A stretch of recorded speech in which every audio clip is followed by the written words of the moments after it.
Reels талдау. Әр шығарылымда 10 Reelsқа разбор жасаймын. Көп қаралым жинауға кедергі болып тұрған қателерді көрсетемін. Және оларды қалай дұрыстау керектігін толықтай түсіндіремін. Мүмкін сен, көрермен, көп қаралым жинай алмай жүрсің. Себебі бүгін талдайтын Reels'тардағы қателіктер сенің де видеода бар. Сіздермен Елдос Сансызбаев, біз бастаймыз.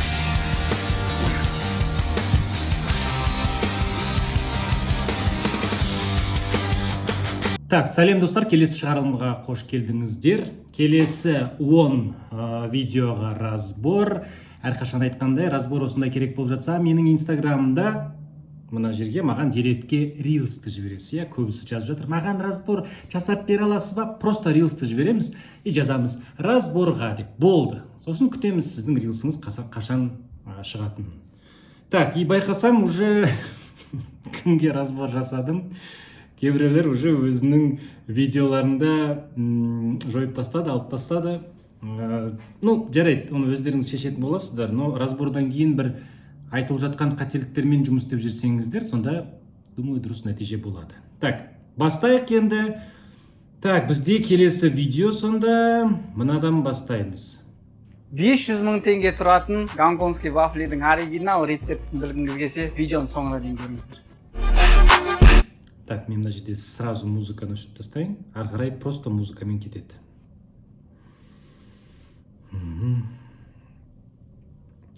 Вот пока көрсетіп жатыр рецепті, басында не деп айтылды, 500 теңгелік гонконгский вафлин рецептін қазір көрсетемін қалай істейді деп, Сонда негізі біз бұл жерде рецепт сияқты көрсетуіміз керек, Сонда, бұлай видеоны көріп отырсам, қазір парақшаңызға кірмей тұрып. Сонда бір рецепті осы. Так, стоп. Не деп жатырмыз? Рецептісін біліп алып, осылай кәсіп қып ішіне балмызда құйып сатсаңыздар да болады. Болмаса таңертең үйдегі бала шағаларыңызға кәдімгі вафли ретінде берсеңіздер өте әдемі, дәмді, керемет. Гонконгский вафлидің толық рецептісін білу үшін комментарийға 3 досыңызды белгілеп, рецепт сөзін жазыңыздар. Және де жазған, белгілеген адамдардың арасында бір адамға осындай бір гонконгский вафлидің аппаратын сыйға беретін боламыз. Және де осындай гонконгский вафлидің аппаратымен кәсіп бастасаңыздар болады. Не болмаса күнде таңертең балғын вафли бала шағаларыңызға түсіріп берсеңіздер де болады. Алып сіздерге осындай рецепттер қызық болса, менің парақшама тіркеліп, лайк басып, комментарий жазуды ұмытпаңыздар. Так, вообще идея түсінікті болды. Бұл жерде осы жарты видеоде жеткеннен кейін, сосын бірақ получается, сіз мынадан осы рецептті алғысы келіп кету керек жаңағыда, подробный мысалға ше. Сомен сіз қалдырып кетесіз, ары қарай уже, видимо, воронка кетеді сізде. Сонда сіз, Амантай мырза, немен айналысасыз? Кәсіпкер рецепт жинаушы дейді. Рецепттерді үйретемін. Бірінші орында тұрған нәрсе. Окей. И екіншісінде фастфуд балмұздақ bubble tea нүктесін ашуға көмектесем дейді. Окей, жобалар, кетті, хорошо. Наверное, сондай стратегия таңдадыңыз, что осындай рецепттер арқылы сомен адамдар қызығып бизнес ашқысы келеді деген сияқты. Сіз бірінші орынға рецепттерді үйретем деген қойсаңыз, онда чисто рецепттер болу керек сізде. Бірақ екінші орында сізде фастфуд балмұздақ bubble tea нүктесін ашуға көмектесем. Амантай мырза, как будто кішкене адасып жүрсіз бар ғой, шын айтсам. Осы кәсіп бойынша да бірдеме видео түсіріпсіз мысалға ше. Сіздің мақсатыңыз, егер сізге келіп осындай жаңағы гонконгский вафли болсын, фастфуд ашу бойынша сізге келіп сізден сұрайтын адамдар керек болып жатса, онда стратегия вообще басқа болу керек. Рецепт сіз вообще айтпайсыз онда. Рецепт сіз айтпайсыз де, стратегия мүлде басқа керек. Оны енді мүлде стратегияны бүкіл айтып тастау үшін маған 2-3 сағат керек, мына жерде зерттеп барлығын қарап. Но через рецепт білмеймін. Но мына видео айтып отырсақ, мына видеода егер рецепті көрсеткіңіз келсе, мына жерде хотя бы айту керек еді. 500 мың теңге жылдам айту керек еді. Осылай істейсің, мынаны саласың, мынаны нетесің, сосын мынаны істейсің. То есть адам деген как будто соны көргеннен кейін невроде алды пайдалы ақпарат, бірақ бір жағынан бір аш болып қалды, қалып қалды. Сонда тағы да, міне үшті қалдырамын да, сосын бүйтемін. Сосын созып жібердік аяғында, осылай істейсің, мынаны істегің келсе, осылай нету керек, бүйту керек деген. Тоже ұзақ болып кетті. Сол жағынан да дұрыстау керек. В общем, структураны дұрыстау керек ше видео бойынша. Рахмет, көп рахмет Амантай мырза. Келесі.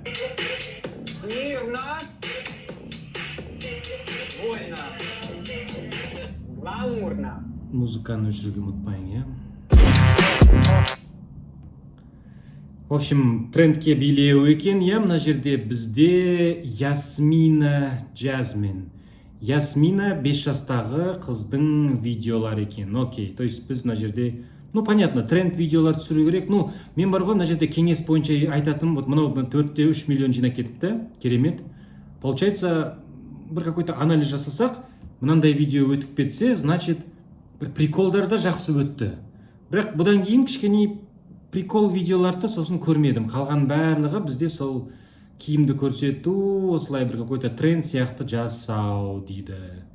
Вот. Ну, монтаж жағынан да, вот, например, мынау. Вот қандай күшті, мынау ана, сендер көрген шығарсыңдар, енді иесі точно көрген, бір жігіт тұрады да, осындай трендке өйстіп резко айналып кетеді.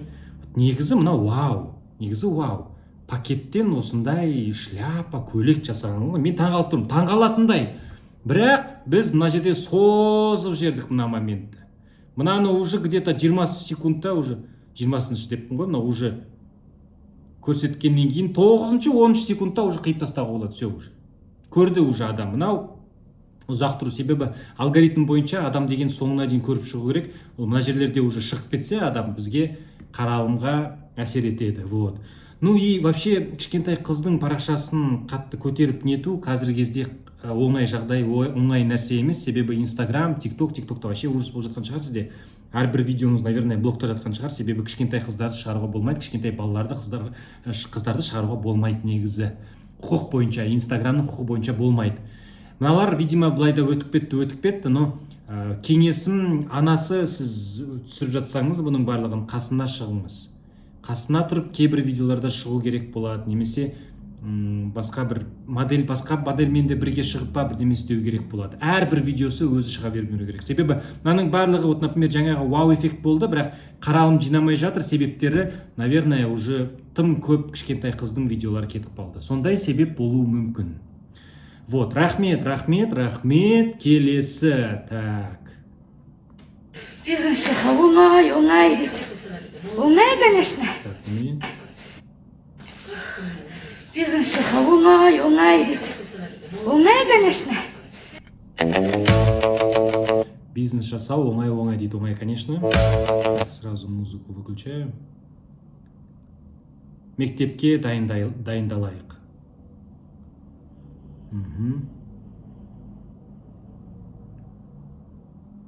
Келіп өзіңізге керегін таңдап алыңыз, иә? Не дедік аяғында? Тағы бірдеме айттық аяғында. Супер. Бизнес жасаңдар, байыңдар. Жақсы. Так, Айланыш ханым. Так, ну окей, кажется, так. Әр адам өз өмірінің авторы, мотивация, махаббат, спорт, окей. Вообще, эмоцияңызда күшті бар, видеоға да күшті түсесіз, но мақсат жоқ сияқты бар ғой. Мына парақшаның мақсатын түсіну керек. Жаңағы видеоның қандай мақсатпен салдық, как будто вот мақсат жоқ, просто давай тасып жатқан сала салайық, вдруг өтіп кетпейді. Ну, не знаю, как будто для себя сала салдыңыз. Егер бір мақсат болса осы парақшада, бір кәсіпкерсіз ғой деймін жаңағы көргеніммен. Өзіңізді кәсіпкер ретінде ашқыңыз келсе, соған қарай стратегия құрылу керек, соған қарай контент салыну керек, қандай аудитория жинайым деген нәрсенің барлығын түсіне кету керек. Ну, не деп айтайын бұл видеода? Ну, күшті видео, но қаралым жинауға тақырыпта түсініксіз, егер кішкене ойланып, мына туралы болады десек те, осы туралы түсірсек болады дегенді айта алмаймын да. Потому что вот әртүрлі нәрселерді сала береміз. Мақсатты дұрыстаңыз. Просто так жай салып жүрген ғой, жай десеңіз, окей, сала беріңіз, бәрі күшті, но өскім келеді, осы бойынша бір серьезный мақсатым бар, анықтап алдым мақсатымды, осылай істегім келеді десе, сол кезде кішкене түсіне бастайсыз, сізге қандай видеолар салу керек екенін. Сол жібергеніңіз үшін көп рахмет. Так, келесі. Ну что, я уже настоящая принцесса?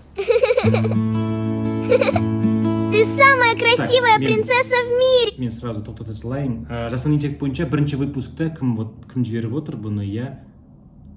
Аблеметова ханым. Менің бірінші выпусктағы разборды көріп кетіңізші, сол жерде жасан интеллект бойынша әдемілеп дұрыстап түсіндіріп айттым. Сіздің мақсатыңыз қандай? Мына жақта үйрету емес сияқты жасап беру болып жатса, сіз оятуымыз керек, осындай нәрселерді вообще жеткізу, түсіндіру керек. Неге бұндай видеолар жасанды жасау керек, кәсіпкерлерге болсын, немесе кімде там шақыру жасай ма, соларға кімге жасау керек, соны түсініп алу керек. Сізге бар ғой, мен жақын арада видео сабақ шығардым, ютубыма кіріп сату бойынша көріп кетіңізші, неге сізден сатып алмайды деген. Сол тегін сабақ дайын тұр, соны ашып көріңізші, көп нәрсе түсіне кетесіз сол жерден. Вот. Бұндай видеолар просто сала беру бізге нәтижеге әкелмейді, стратегия дұрыс құрылу керек. Егер сол видеоны, сол сабақты көрем десеңіз, кәдімгідей осы ютубтан көріп отырсыз ғой, ютубқа кіріп ана видеолардың ішінде тұр, ана неге сізден сатып алмайды деген, соны көріңіз, жақын арада шығардым. Совсем таба алмай жатсаңыз, менде маған сату деген сөзді неде жазып жіберіңіз, инстаграмға, сонда видеоны жіберіледі. Так, келесі. Қазір мына кофеханаларға кірген кезде көп адамдар капучино мен латте ішеді. Ол қосылған біріншіден, екіншіден және түрлі сироптар мен қант араласқан сондай дәмдеуіштер қосылады. Біріншіден, кофе ол денсаулыққа пайдалы, бірақ диетологияда сәйкесімді және сәйкесімсіз деген түсінік бар. Сүт пен шайдың, сүт пен кофенің басы сәйкесімсіз. Ол бірінші мәселе. Екінші мәселе, оған қант қосылғаннан кейін жаңа сәйкесімсіздің үстіне тағы. Все-таки басынан қазір кофеханаларға кірген кезде көп түсінбедім. Неге мен көруім керек бұл видео? Қазір кофеханаларға кірген кезде көп адамдар капучино мен латте ішеді. Ол капучино мен латте ішеді. Қосылған біріншіден, екіншіден қосылған и так түсінікті. Түрлі сироптар мен қант араласқан сондай. То есть очевидный нәрселерді біз басынан айтып тастағаннан кейін уже адам өткізіп жібереді бұл видеоны. Назар аударту бойынша жұмыс істеу керек. Ешқашан осы капучино, латтені енді ішпеңіздер деп бастасақ, кішкене адам ары қарай тыңдай бастайды. Мен байқасам осы диетолог Шахмарал Нұркеев, Шахмарал мырза, вообще байқасам кішкене назар аударту бойынша да жұмыс жоқ та. И мынаны бір жаққа қарап отырып сөйлеп отыру, бұл негізі формат кішкене студийный формат, анандай микрофон тұрады да, как будто интервью беріп жатқан сияқты. Бұл мына жерде вообще жоқ, потому что біз көріп тұрмыз, сіз интервью беріп жатқан жоқсыз негізі. Лучше камераға сөйлеңіз. Камераға қарап сөйлеңіз. Камераға қарап тұрып, тура айтыңыз. Нанды майға жағып болды, жемеңіздер. Білесіздер ме оның ішінде не болады? Ой, бітті. Кішкене солай түсіндірсек. Қазіргі біздің осы қазақ халқының қазіргі проблемасы ол жоғары сұрыпты ұнды өте көп пайдалану. Жоғары сұрыпты ұнның құрамында 6 түрлі химикат бар. Ол химикаттардың қосу себептерін Вот опять кішкене назар аударту бойынша жұмыс істеп жүрсек, тақырыптар негізі жақсы. Бірақ камераға сөйлеп айтыңыздар, құрметті қазақ халқым, болды, мына ұнды сендер дұрыс пайдаланбай жүрсіңдер. Мына жоғарғы сортты ұнды пайдалансаңыздар, бірнеше несе болады, бүйтеді болады, қорқып тастаймыз басында, сосын ары қарай кетеді, айтамыз. Пельменнен бастайық, манты, самса, бургер, пицца. Так, бір мобилограф қой деймін сізге, бұның барлығын түсіріп нетіп жатқан, бұны тоқтатыңыз. Міне. Тұз, ақ өлім деген сөз бекер О, оказывается, сөйлей аламыз. Көптеген аурулар осы тұзды шамадан тыс қолданудан пайда болады. Біз тағамтану проблемалар институтында жүрген кезде үйреткендей, тәуліктік тұздың мөлшері 5-6 грамм. Ал зерттеулердің нәтижесінде оның көрсеткіші 18 граммға дейін көрсетті. Яғни қазіргі таңда адамдар 3 есе шамадан тыс тәуліктік мөлшерден тұзды қолданады. Ол неліктен? Ол ауыз қуысындағы дәм сезу рецепт. Шахмарал мырза, вот осылай сөйлесек, осы жетеді. Бізге мынау керек емес. Осылай, как будто интервью бірге беріп отырған керек емес. Осылай сөйлеңіз, бірақ структура бойынша дұрыстап ойланып жүріңізші. Мен бір ақпаратты 30-45 секундтың ішінде қалай жеткізіп, түсіндіріп бітіре аламын сразу. Басынан бастап осыны назар аударттым, сосын мынаны жеткіздім, түсінеді ме, артық па, жетпей жатыр ма ақпарат, мынау артық айтып жердім да, сонда все окей, и аяғында осымен аяқтаймын, все, сонымен осыны түсінеді де, осы оған пайдалы болады, все хорошо. Алдын ала сол үшін мәтін жазыңыз, алдын ала, сол көмек болады. Так, рахмет, келесі. Неліктен дәл төредейлік шипажайын таңдау керек, 5 себебін айтатын боламын. Мынау чистый сату сразу. Ерхан Емсу Сарағаш дейді. Төреде Өлекс 2026 жылы ашылып. Ерхан мырза, мынау чистый сату контент, там типа таргетке жібереді деген сияқты. Бұндай видеолар қаралым жинамайды. Бұл қаралым жинауға сай емес. Адам бірден мынандай видео көрсе, все сразу маған бірдеме сатып жатыр деген сияқты сезім болады. Төреде Өлекс шипажайында 3 күннен бері. Өлекс шипажайының Ана отзыв қой деймін. Отзывты қаралым жинамайды, оның басқа мақсаты бар.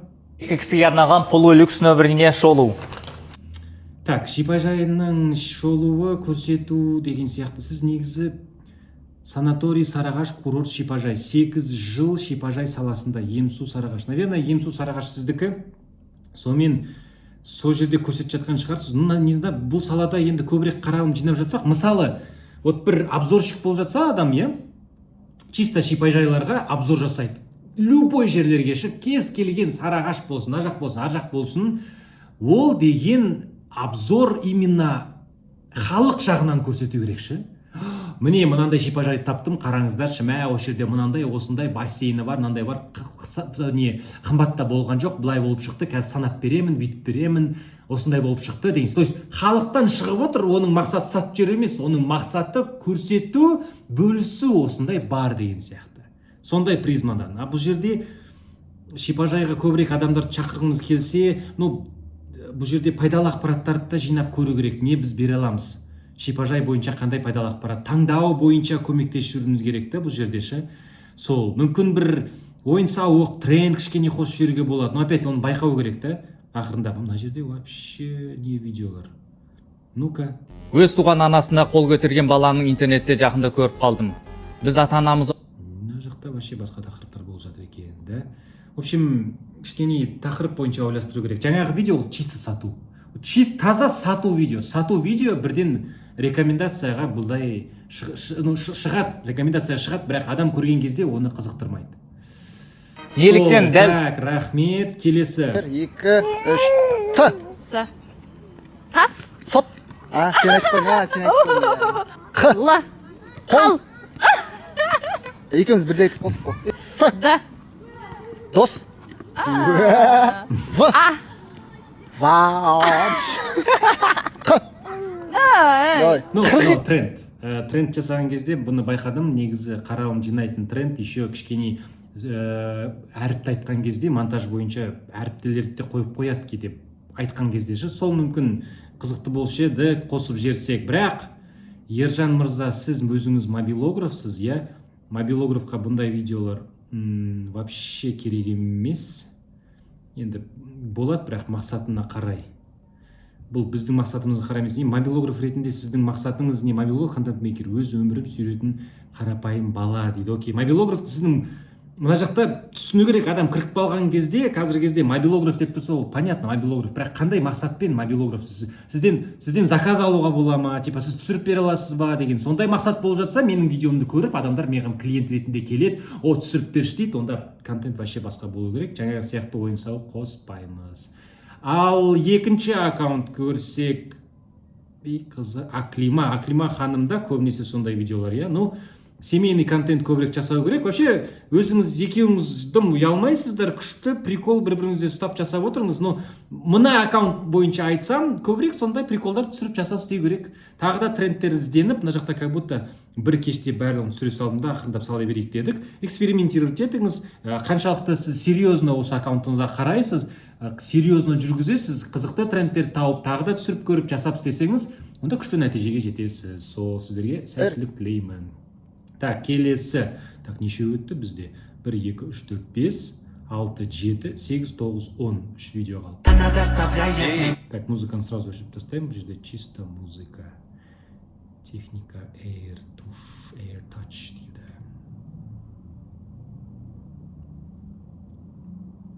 дейді. Процесс видеолар негізі адамдарға қызықты болады. Бірақ бұл жерде процесс видеосы толықтай көрсетілмеген. Просто кішкене кусочек көрсетілді. Вот опять до и после. До и послені біз, наверное, послені көрсетуіміз керек. Додан кейін послені көрсетіп, сосын процедура қалай істелінді, комментировать етіп, жеткізіп айтсақ та күшті болар еді. Просто музыканы қоймайшы. Сол Таси Усербаева, Тасбике дейді. Тасбике ханым. Стрижка укладка, так, стрижка укладка күшті, но не.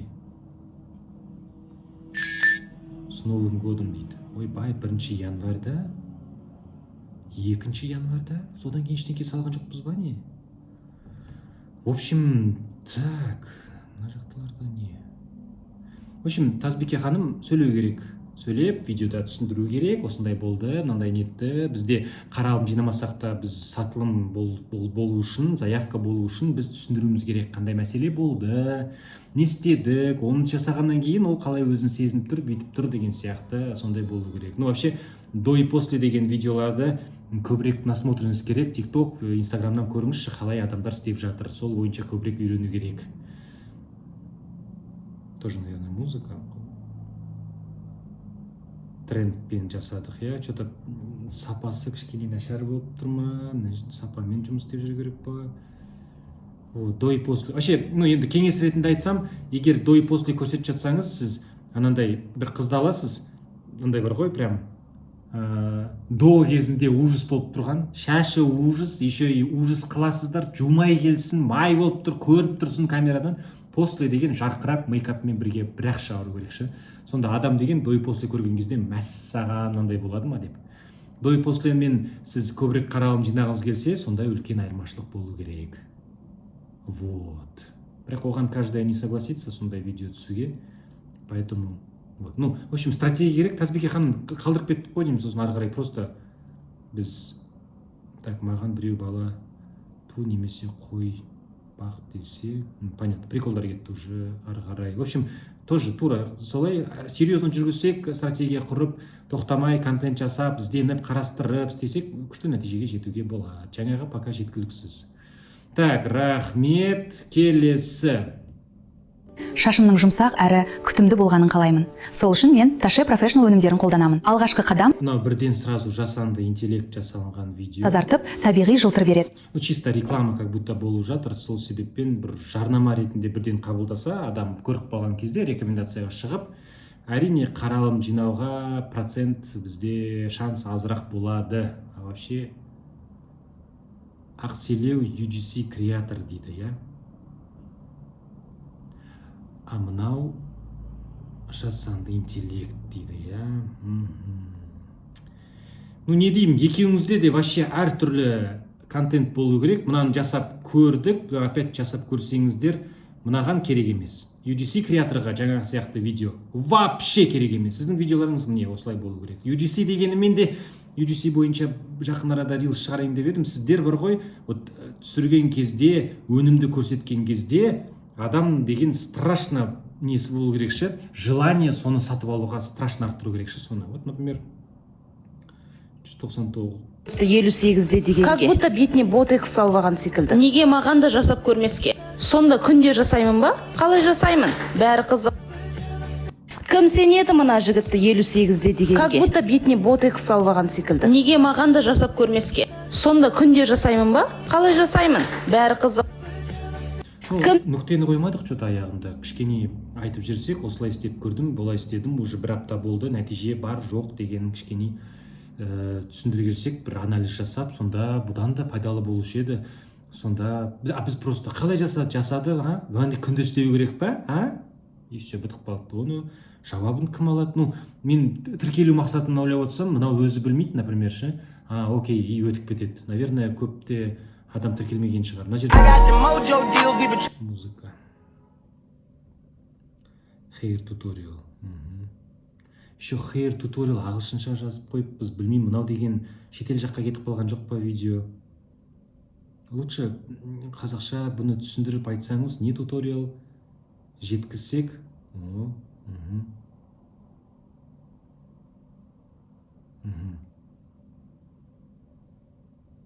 Қандай краска? Сложное окрашивание бола ма? Так, боло ма дейді. В общем, UGC креатор. Видео түсірген кезде адамда страшно желание. Мына видеоны түсіріп жібердіңіз ғой, мына керек емес сізге. Ондай вообще жасанды интеллект бойынша. Егер бұл видеоны осы кісі жіберді маған, онда сізге жасанды интеллект бойынша тоже айта кеттім бірінші выпускта. И сату дегенді өтіңізші, пожалуйста. Сату деген менің сабағымды көріп кетіңіз. Сату бойынша менің осы ютубымда дайын тегін сабақ тұр. Соны көріңізші. тоже жасанды интеллектпен жасалынған. Вот мынау видео қаралым жинап кетсе, кім ойлайды? Нұрлан имам деп ойлайды да, соған тіркеле бастайды. Келесі күні біз мынандай видео шығарып отырмыз. Ана жаңағы тіркелгендердің барлығы шок болады, не болып жатқанын. Сол, ну и соңғы. Так. Қызғаннан келген клиентіме 37 миллионға одобрение алдық. Бұл одобрениені біз 5 минутта алдық. Еш қиындығы жоқ. Тек қана сіздің кредитный историяңыз жақсы болса, және де Каспи оборотыңыз болса, сіз де 5 минутта осылай одобрение ала аласыз. Маған ұнайтыны BI Group компаниясында өзінің бірнеше бағдарламалары бар. Ну вот тоже басында негізі Жезқазғаннан келген клиентіме 37 миллионға одобрение алдық. Ну, мына жері как будто тоже бір жарнама шығып жатқан сияқты ма, сондай болып тұр да. Сіз ипотека сопровождение. Вот ипотека сопровождение бойынша болсаңыз, мынандай пайдалы ақпараттар болса екен, қай жерде қандай жаңа бағдарлама ашылып жатыр. Еще оны жеткізу жағынан да бір назар аудартып жақсылап жеткізсек. Freedom Bank Қазақстанда керемет Қарапайым капкатпен жасап отырсаңыз, күшті функция бар. Ана шумный болмау үшін, күшті не таза естілу үшін болса, яғни басқа соны пайдалану керек еді. озып басып өтті. Яғни ол әрбір лайк басқан адамға ақша төлейтін болады. Freedom Bank супер. Вот күшті назар аудартыңыз мысалы. Егер сізге мобилограф керек болатын болса, любой бизнесқа, любой нишада мен сізге видео түсіріп бере аламын. Хоть ол косметика болсын, дүкен болсын, кафе болсын. Сіз еще видео. Номерге хабарласаңыздар болады. Сонда біз мобилограф іздегендерге сіз видео түсіріп бересіз бе еще? Ескі видео шығар ашқан. Ипотека сопровождение мобилограф дейді. Блин, бұл екі өте әртүрлі сала. Сізде бұндай болмау керек. Сразу айтайын. Ипотека сопровождение таңдаңыз ба, мобилографты алып тастайсыз да, сіз мобилограф емессіз. Сіз если что, сондай заказ түсіп қалса түсіре салам деген болмау керек та. Себебі біз мобилограф ретінде парақшаны вообще мүлде басқаша жүргіземіз. Ал ипотека сопровождение бойынша сіздің парақшаңыз вообще басқаша жүргізу керек. Андай болмау керек ше, например, мына жерде если что и видеоға түсіріп берем. Кез келген мерекеге видео ролик жасаймын. Ну вот Шонбай скул тілегі дейді, хорошо. Ну, екі сала әртүрлі слишком бір парақшада болмайды. Себебі біз бір саланы таңдап отырсақ, ипотека сопровождение бойынша сізде стратегия вообще басқаша болу керек. Вот тоже сізге сату бойынша менің тегін сабағымды көріп кетіңізші. Көп нәрсе сол жерден де түсіне кетесіз. Әртүрлі біреуінде біз фишкаларды салып отырсақ, мобилография бойынша осылай. Келесі күні біз Freedom Bank'тен осындай жаңа бағдарлама шықты деп отырсақ, тоже дұрыс емес. А видеоға күшті түсіндіріп, негізі сөйлейсіз. Керемет. Просто Сүйінші жаңа кішкене мақсатты дұрыстап анықтап алып, ана мобилограф болсаңыз, примерно сала-саланы қоя салыңыз, вдруг шығып жатса десеңіз, алып тастау керек. Мен кіммін? TikTok'та маған көптеген оқырмандар осындай сұрақ қойып отыр. Қалай мен мұғалімдікке кетіп едім? Менің жаңағы істеген жұмыстарым, ата-аналар жиналыс. В общем, солай, Сағыныш ханым. Сату бойынша да көріп кетіңіз. Так, достар, осымен 10-шы видео. Келесі выпускта тағы да 10 видео шығады. Сіздерге рахмет. Егер осындай разбор керек болып жатса, маған разборға жіберіңіздер менің инстаграмға. Сосын жібергеннен кейін просто жазып жіберіңіз разбор деп. Осы разбор пайдалы болып жатса, пожалуйста, менің ютубым жаңағы осы видео көріп отырған комментарийға жазып жіберіңізші. Мен көріп шықтым, пайдалы болды, осылай осы деп. Мен де ары қарай тоқтамай сіздерге түсіре беретін боламын осындай күшті разборларды.